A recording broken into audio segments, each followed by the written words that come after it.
Good morning to all of you. आप सबको बहुत बहुत शुभकामनाएं और शुभ प्रभात, वणक्कम। और बहुत खुशी की बात है कि चेन्नई में, तमिलनाडु में 6 साल के बाद हमारे मेजर जनरल शशि भूषण कुमार सिंह के द्वारा चेन्नई चयन किया गया एक जॉब फेयर के लिए। आप लोग को मालूम होगा कि हर महीने हम लोग देश के किसी न किसी कोने में 2 जॉब फेयर करते हैं और पिछले सालों में हम लोगों ने 30 से अधिक जॉब फेयर किया है, जिसमें कि कई कॉरपोरेट्स शामिल हुए। 700-750 कॉरपोरेट से भी अधिक उसमें हिस्सा लिए हैं और 18,000 से अधिक पूर्व सैनिक उसमें पार्टिसिपेट किए हैं। वैकेंसीज भी बहुत मिली और बहुतों को एम्प्लॉयमेंट भी मिला है। चूँकि हमारे देश का समय बहुत अच्छा चल रहा है, जहाँ तक आर्थिक विकास की बात की जाए, बहुत ही द्रुत गति से विकास हो रहा है। विश्व के विभिन्न कोनों को देखें और उससे हम अगर तुलना करते हैं, हमारे देश की क्या आर्थिक स्थिति है, क्या सामाजिक व्यवस्था है, तो यहाँ दोनों आपको सब चीज़ यहाँ पर आपको एक अच्छी स्टेबिलिटी और बहुत अच्छा ग्रोथ यहाँ पर आपको देखने को मिलता है। और तमिलनाडु बहुत ही अच्छा लीडिंग स्टेट भी है, जहाँ पर डेवलपमेंट जो है भी बहुत अच्छी गति से हो रहा है और यहाँ पर बहुत अच्छे मौके हैं एम्प्लॉयमेंट के लिए और व्यक्ति के खुद पर्सनल विकास के लिए। जहाँ तक बिजनेस अपॉर्चुनिटीज़ की बात है, सब कोई जानते हैं कि तमिलनाडु में सबसे अधिक बिजनेस अपॉर्चुनिटीज़ है और कंपनीज जितने हैं वो कई नई कंपनीज तमिलनाडु के अंदर भी आ रही हैं, अपने ऑफिसेज खोल रहे हैं, अपने बिजनेस को एक्सपेंड कर रहे हैं। चाहे वो ऑटोमोबाइल के क्षेत्र में हो, इलेक्ट्रॉनिक्स हो, टेक्सटाइल्स हो या केमिकल्स हो, किसी भी क्षेत्र को देख लीजिए तो तमिलनाडु में विकास की धारा बहुत तेजी से चल रही है। और हमारे यहाँ ईएसएम भी, एक सर्विसमैन भी तमिलनाडु में बहुत अधिक संख्या में है। 1 लाख से ज़्यादा यहाँ पर तमिलनाडु में एक सर्विसमैन है। कंपनीज भी बहुत नई आ रही हैं, इन्वायरमेंट भी यहाँ पर बहुत अच्छा है, एक्सपोर्ट अपॉर्चुनिटीज भी यहाँ से बहुत अच्छा है।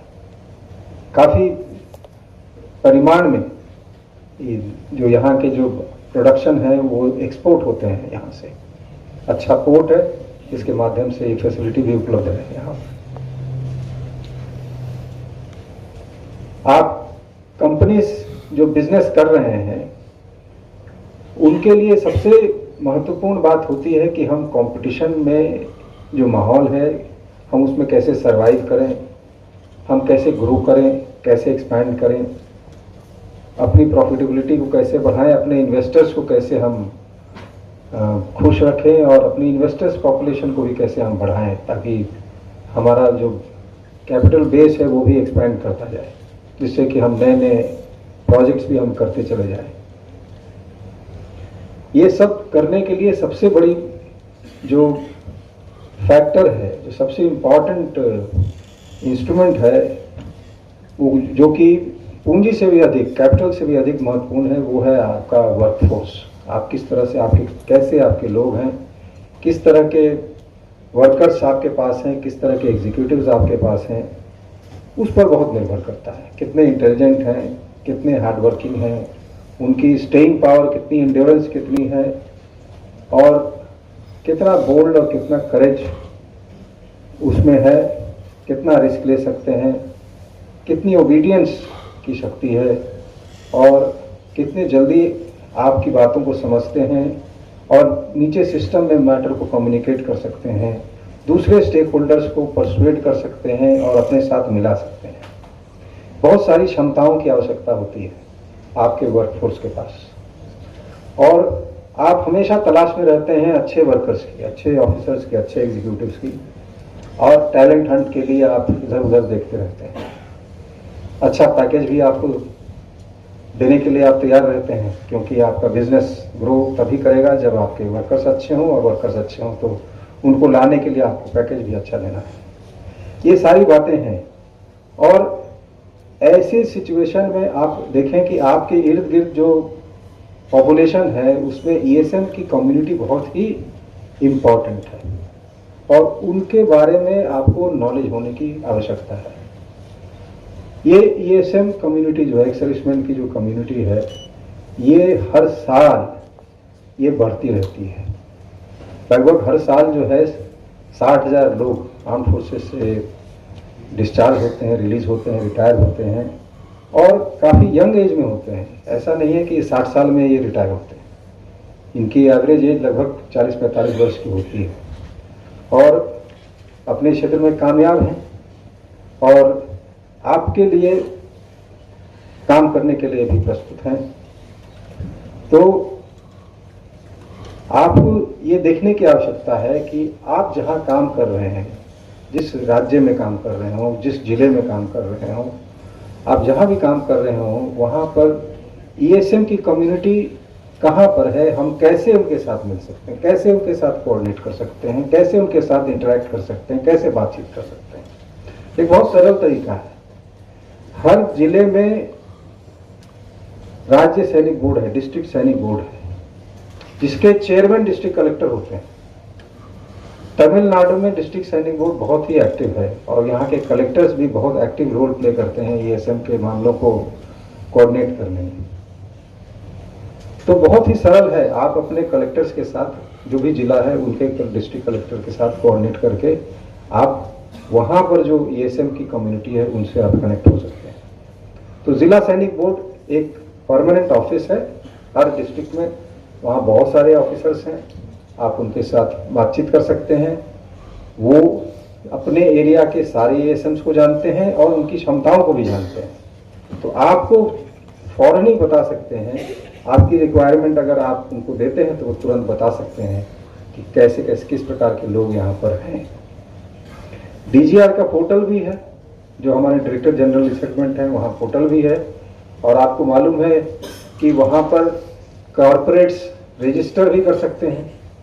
अगर किसी प्रकार की रिक्वायरमेंट है वर्कर्स की, किसी पर्टिकुलर स्किल्स की, तो आप अपने को रजिस्टर भी कर सकते हैं। वहाँ पर अपना स्किल रिक्वायरमेंट भी आप अपना रेज कर सकते हैं, बता सकते हैं।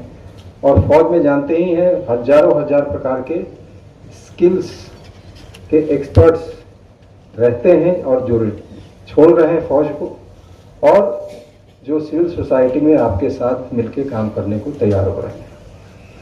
तो ये बहुत ही महत्वपूर्ण और बहुत ही अच्छा अपॉर्चुनिटी आप लोग के लिए है कि आप अपने लिए जो टीम तैयार करने की कोशिश कर रहे हैं, अच्छे वर्कर्स को ढूंढने का जो प्रयास कर रहे हैं, उस प्रयास में अपनी एनर्जी को थोड़ा सा एक सर्विसमैन के प्रति भी उसको खर्च करें, उसको भी आप देखें। हमारे विभाग के साथ जुड़ें और जिले में कलेक्टर के साथ जुड़ें। राज्य सरकार में भी राज्य सैनिक बोर्ड है, उनके भी प्रतिनिधित्व करने वाले सीनियर ऑफिसर्स होते हैं, उनके साथ भी कनेक्ट हो सकते हैं और एक लॉन्ग रन एसोसिएशन बना सकते हैं ईएसएम कम्युनिटी के साथ, जो आपको हर प्रकार से मदद कर सकते हैं within your organisation and outside your organisation also. तो एक वक्ता ने कहा कि बहुत अच्छा सेल्स मैन हो सकते हैं। तो आप देखिए, सेल्समैन होने का दो एडवांटेज, एक तो डायरेक्ट सेल्स, आपके अगर आपके साथ जुड़ गए तो ये डायरेक्ट सेल्स की बात हो सकती है, लेकिन ये भी समझिए इनकी कम्युनिटी बड़ी जबरदस्त है, संगठित है। ये सब एक दूसरे से व्हाट्सएप में जुड़े हुए हैं। कोई आप एक आइडिया अगर दें तो इनके व्हाट्सएप के माध्यम से ये लाखों लोगों तक पहुंच जाता है। कम्युनिकेशन चैनल इनका बहुत ही मजबूत है, बहुत स्ट्रांग है। तो यस, आपके अंदर जो आइडियाज हैं, जो नए नए प्रोडक्ट आप डेवलप करते हैं, कोई भी बात आप करते हैं, अगर मास में पहुंचाना है, लोगों में पहुंचाना है, तो ये कम्युनिटी आपको बहुत ही जबरदस्त रूप से सहायता कर सकती है। ईएसएम लोगों के लिए मैं कहना चाहूँगा कि आप लोग के लिए सरकार हर समय तत्पर है, नए नए प्रयासों के साथ, नए नए प्रोग्राम्स और नए नए स्कीम्स के साथ। और आप अगर हमारे डायरेक्टर जनरल रिसेटलमेंट के वेबसाइट को कभी देखा होगा। कई नई नई चीज़ें उसमें आपको देखने को मिलेंगी। उन्होंने बताया भी, बहुत सारे स्कीम्स ये चलाते हैं, जैसे कि इनका जो कंपनी है पर चलाने का जो स्कीम फॉर कोल ट्रांसपोर्टेशन, फिर CNG station, petrol pumps and milk booth वगैरह से लेकर के तरह तरह की चीज़ों को बिजनेस को चलाने के लिए इनके स्कीम इनके चलते रहते हैं। और आज की तारीख में जो हमारे माननीय प्रधानमंत्री हैं, उनका जो जोर है कि कैसे सभी प्रकार के नागरिकों को सरकारी सुविधाएं उनके घर तक पहुंचे, कैसे उनके पास पहुंचे। तो किसी को बर्थ सर्टिफिकेट चाहिए, या किसी को डेथ सर्टिफिकेट चाहिए, या किसी को पासपोर्ट चाहिए, या किसी को कुछ भी, कोई भी सरकारी कागज, वो मैट्रिक का ही सर्टिफिकेट चाहिए या ग्रेजुएशन का सर्टिफिकेट चाहिए, किसी तरह का सरकारी सर्टिफिकेट चाहिए, तो सरकार की ये सोच है कि नागरिक के जीवन में इतनी सुगमता होनी चाहिए कि वो घर बैठे ही ये जो है सर्विस को ले सके। ऐसा ना हो कि वो उस ऑफिस के जाए और वहाँ जा करके एक एप्लीकेशन डाले, और फिर वहाँ एप्लीकेशन डाल करके वहाँ के पदाधिकारी उसको एप्लीकेशन पर अपना विचार ही लिखते रहें और फाइल चलती रहे और उनका काम होने में विलम्ब होता है। तो सरकार की ये मंशा है कि आपके प्रत्येक नागरिकों का, मैं सिर्फ ईएसएम की बात नहीं कर रहा हूँ, प्रत्येक नागरिकों का जीवन कैसे सरल हो, सुगम हो, ताकि उनकी एनर्जी जो है वो प्रोडक्टिव कामों में लगे और ये छोटे छोटे काम को पीछे दौड़ने में न लगे। तो इसके लिए उन्होंने कॉमन सर्विस सेंटर की व्यवस्था की है, जो कि मिनिस्ट्री ऑफ इंफॉर्मेशन टेक्नोलॉजी है, उसका एक इनिशिएटिव है और बहुत ही इंटरेस्टिंग इनिशिएटिव है। आप अगर कॉमन सर्विस सेंटर के विषय में अवगत होंगे तो आप देखेंगे लगभग इस देश में 5 लाख से अधिक ऐसे कॉमन सर्विस सेंटर खोले गए हैं, जिन्हें की चलाने वाला कोई प्राइवेट व्यक्ति ही है, वो कोई गवर्नमेंट ऑफिस नहीं है, लेकिन सरकारी सुविधाएं देने के लिए वो बना गया है। एक मामूली सी फीस की व्यवस्था है, 20 रुपये या 10 रुपये डिपेंडिंग ऑन कौन सी इस प्रकार की सर्विस आप चाहते हैं, और अच्छे सेल्फ जनरेटिंग रेवेन्यू मॉडल में वह बिजनेस यहाँ पर विभिन्न राज्यों में और विभिन्न गांवों में और विभिन्न शहरों में ये बहुत अच्छी तरह से चल रहा है। तो ये 2 प्रकार की इसमें मैं इसमें एडवांटेज देखता हूं। एक तो कि बहुत ही ल्यूक्रेटिव है,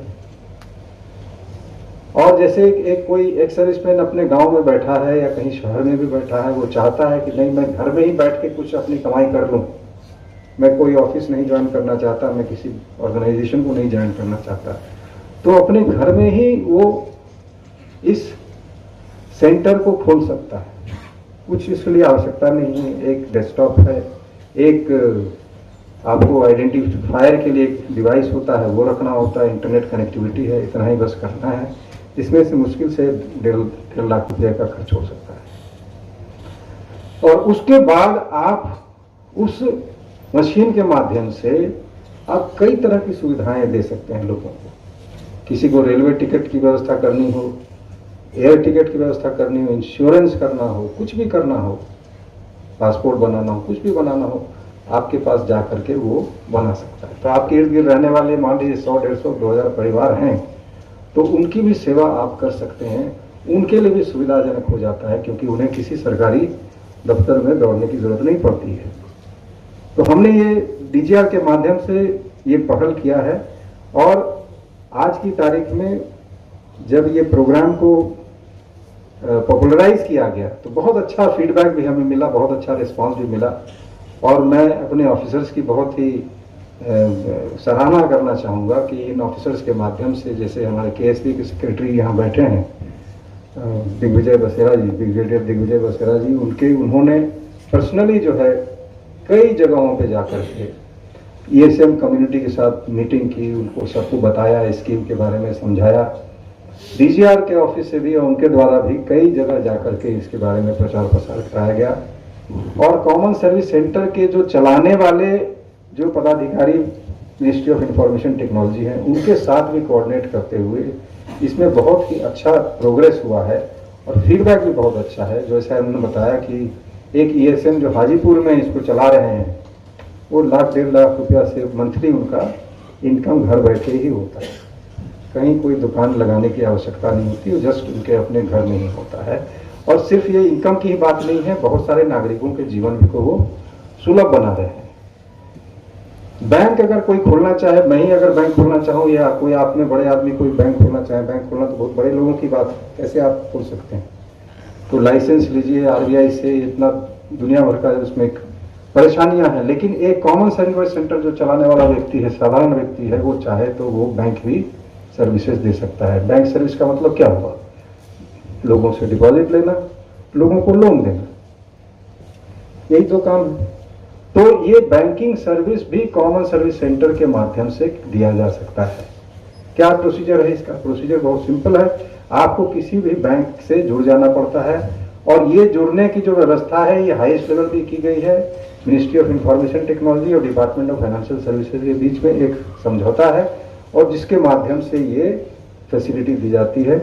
आपको कुछ समय की ट्रेनिंग दी जाती है, उसमें छोटी सी एक परीक्षा होती है जो कि ऑनलाइन परीक्षा होता है, वो आप पास करते हैं और फिर आप एक लाइसेंसी होल्डर हो जाते हैं, लाइसेंस होल्डर हो जाते हैं, जिससे कि आप ये बैंकिंग की सुविधा भी आप दे सकते हैं। तो इमेजिन कीजिए आप अपने गांव में जहां पर दूर दराज कहीं भी बैंक ना हो, लोग बैंक जाने के लिए या बैंक से कुछ काम कराने के लिए परेशान होते होंगे, बस से जाना होता होगा या गाड़ी से जाना होता होगा, जैसे भी जाना होता होगा। लेकिन आप अगर अपने पड़ोस में अपने ही घर में इस तरह की व्यवस्था करें तो बहुत सारे लोग आपके पास आना शुरू कर देंगे और बैंकिंग भी काम आपका शुरू हो जाएगा। और आप जितना ट्रांजैक्शन करेंगे उसका कुछ परसेंट जो है वो आपके मुनाफा में जाएगा। बहुत ही बढ़िया ये व्यवस्था है, जिसको आप कर सकते हैं। एक और आश्चर्यजनक चीज है इसमें, जिसको अगर पढ़ने पढ़ाने में भी रुचि है तो आप कॉमन सर्विस सेंटर को एक कोचिंग एकेडमी में भी कन्वर्ट कर सकते हैं। क्योंकि कॉमन सर्विस सेंटर के जो सीनियर मैनेजमेंट के लोग हैं, उन्होंने बड़े बड़े प्रोफेसर्स के साथ इन द नेशनल कैपिटल और डिफरेंट स्टेट कैपिटल्स में भी सबके साथ उनका संयोग है, और वो उनके साथ जुड़ करके सारे प्रोफेसर्स के जो लेक्चर्स हैं वो भी इन कॉमन सर्विस सेंटर के माध्यम से करा सकते हैं। और भी बहुत सारी 800-900 विभिन्न फैसिलिटीज इसके अंदर है। इसका एक वेबसाइट है अपना कॉमन सर्विस सेंटर का, उसको आप लोग जरूर देखिए और उसको करने की कोशिश करिए। मैं तो यह भी सलाह देना चाहूँगा अपने कॉरपोरेट्स जगत से आए हुए मित्रों का, आप अपने अपने हेडक्वार्टर्स में, ऑफिस में या ब्रांच ऑफिस, जहाँ भी आपकी ऑफिस हो, एक छोटा सा कॉमन सर्विस सेंटर जरूर खोलें।